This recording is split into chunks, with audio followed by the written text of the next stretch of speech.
Hello everyone, today's new bike day. Big thanks to my friends at Scott Sports for loaning me this genius. Let's get a look.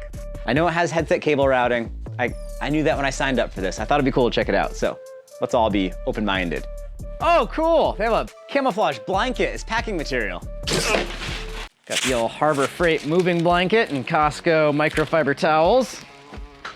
I see that Scott's USA is indeed very USA.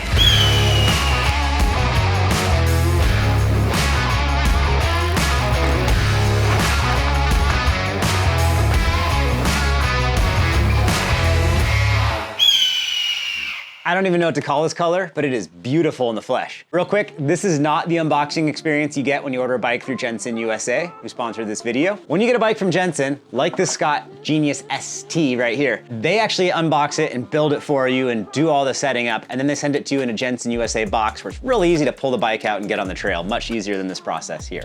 With that, I want to announce that Jensen USA is now a dealer for Scott Sports here in the United States of America, and they have Scott bikes in stock now. Beyond that, they also have price point guarantee. So if there's any kind of sale on an item you've just ordered for 30 days, Jensen will reimburse you for that difference. I will link to all the Scott Genius models over at Jensen USA in the description down below. Anything you purchase from that link will help support my channel. Big thanks, everyone. Let's keep going with the build. Did any of you expect a bike from Scott to show up on the channel? Me neither. Scott Sports is a super unique company. Not many folks know that this Scott is the same company that makes motocross goggles, and they make all those goggles right here in the US of A. This bike is very different from what I normally ride. A big part of that comes from the context of Scott as a company. That's so nerve-wracking. Many of us think of Scott as a European brand, and that's very much the case, but their roots are definitely here in the red, white, and blue. Ed Scott founded Scott Sports in Sun Valley, Idaho, making the world's first tapered aluminum ski pole. That was all the way back in 1958. By 1970, he filled the summertime sport niche with the motocross products, goggles, grips, and boots. Then in 1978, Scott established a headquarters in Freiburg, Switzerland. By 1989, Scott was making mountain bikes, though little info about these original steel models is actually available online. And what has created much confusion, in 1998, Scott left the US bicycle market and focused on European and global markets from that Swiss headquarters. This is confusing, as their name was Scott USA.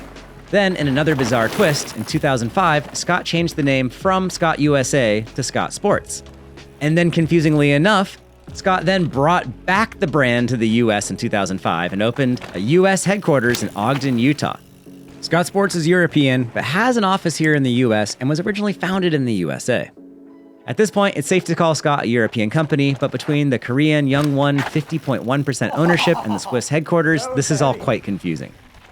So what's the bike? The Genius 910 uses dual 29-inch wheels and has 160 millimeters of fork travel. The frame has 150 millimeters of rear wheel travel. This pegs it right into the modern trail bike category. The bike is immediately a black sheep by hiding the rear shock internally within that seat tube. Even more distinct, the shock has two cables running to it, connected to a series of levers on the handlebar. Push one lever, and it significantly decreases the air volume of the Flodex trunnion mount shock, limiting the travel to only 100 millimeters.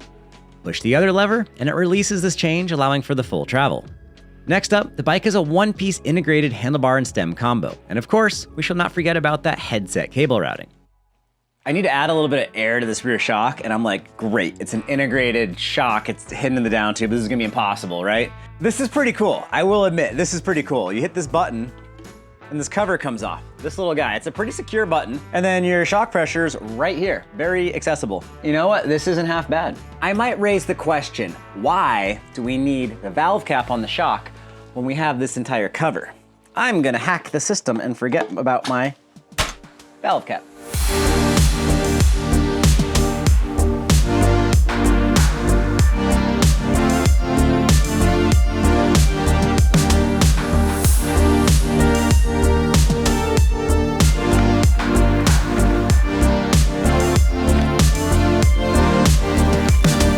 In case you're new here, I live in the Pacific Northwest corner of the North American continent and ride some of the most popular terrain in our area. Our trails are heavily built up, featuring lots and lots of jumps and berms. While we don't often do descents longer than 3,000 feet, our mountains are fairly steep and most of the trails are purpose-built with mountain biking in mind. This terrain pushes most trail bikes, and sometimes brands tell me these trails are beyond their expected trail bike usage. But it didn't feel like our most ordinary jaunts were beyond the capabilities of the Genius. Whoa, front tire slide. Whoa. two-tire slide. Not when I was expecting it either. Speaking of tire drift, every month I do a riding tutorial video which I publish only to my Patreon page. For June, we covered how to drift safely, and I'll link to that post in the description below. Look, it is clear, and now we go back and we leap. I found the Genius to be a great bike to use for filming that video, as it does a good job of maintaining composure when sliding around, at least with one round exception. I threw some weight on the pedal while the bike was leaned like this, and what I saw shocked me. You guys see that? Look at that back wheel, it just folds right over. Can you see that?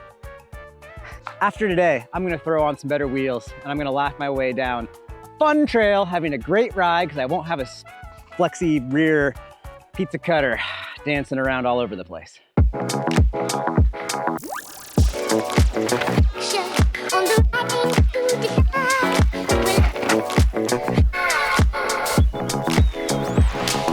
The integrated bar stem is a very clean look and it weighs next to nothing. However, it's a much lower stack height than what I use on all my other bikes. Yeah, I don't love the low bars. It gets away from that fun feeling, like it's harder to pull the bike up off things. It'll still fly, but most of my bikes these days have a little higher stack, more leverage to pull. On our steeper trails, having a bit higher cockpit position feels really good and it helps a lot with an active riding style. The one-piece Syncro bar stem is from the future, pretty fancy, and traditionally I use setups like this. What's the difference? Let's find out. All right, the future weighs 317 grams. Let's find out what the past weighs. The past weighs 359 grams. That's like 2 ounces. Okay, to me, this stuff weighs the exact same, except this one you can't adjust, this one you can't adjust. Yeah, I want to pull off this one-piece bar stem combo, and I want to swap over to a traditional stem and handlebar. It'll just be a little bit taller, and it's what I'm used to. Let's see if we can figure out this internally routed stuff and make the swap. Click the subscribe button if you like internal routing, and click the subscribe button 3 times if you hate internal routing. That does not look proper, but that seems a lot easier than undoing all these cables. All right. Thank you all for the inspiration to change these handlebars out. There's just 2 holes out to the environment. So yeah, hopefully I can return this bike before winter because that might get a little wet in there. I'm just kidding, it's probably fine. Before dinner, I thought I'd pop out here and get a first run on this bike with the new taller bars. Pedaling up the hill here, I think I might have overdone it with the height. These are a 55 rise, but that said, I'm excited to get in the trails and see how this thing feels on the downs.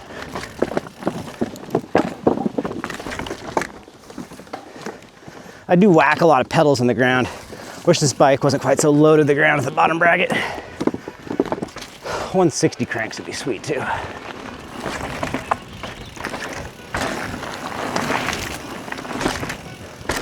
Definitely jumps a lot better. Cool. Whoa.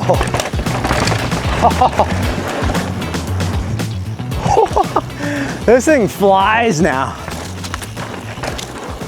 Yes! The seat's up way too high. I think it's like a 125 dropper or something. Oh, these bars are so much taller. It feels great, but then the grips are so skinny, it's like kind of hurts to hold on. It's okay. I had a couple of my best climbs of 2025 aboard the Genius. The bike gets up the hill in a speedy, tidy fashion. I tried out the handlebar levers, and while they do make a subtle difference, I am simply too American to care. I'm not quite sure what this stuff does. I'm not a real big worrier about locking out shocks and stuff. As long as the bike pedals decently, I'm good. I don't want to think about stuff that's not actually riding. I ride bikes to relax and to not think.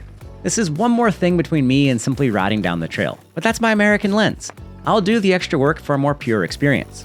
Join me next time as I manually grind my coffee beans to better savor their flavor.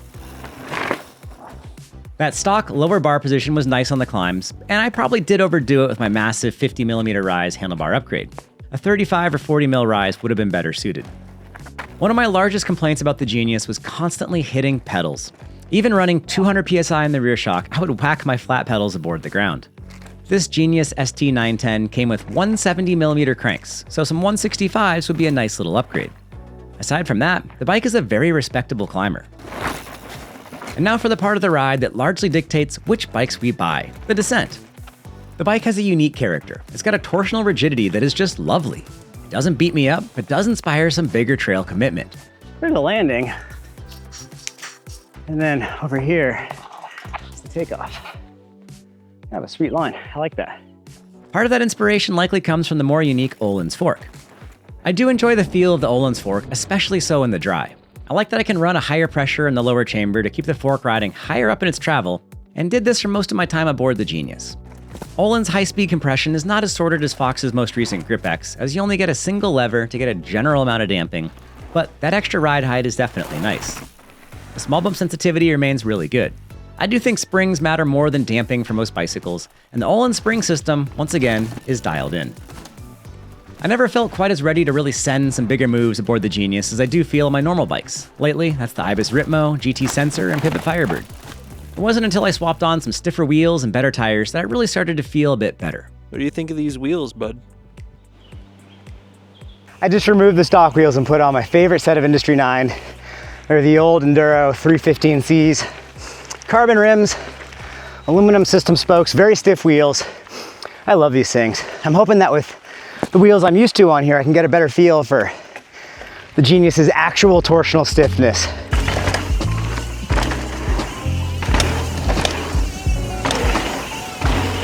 Woo! A lot of slappage. Oh, nice.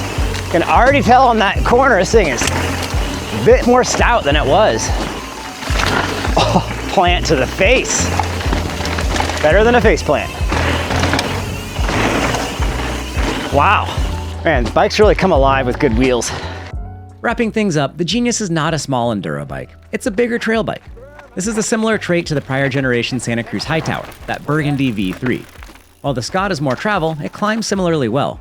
There are some subtle geo differences here and there, but when I felt I needed to hop and jump around in the Hightower, the Genius was able to do that or apply the old school wheels on the ground style with its longer travel.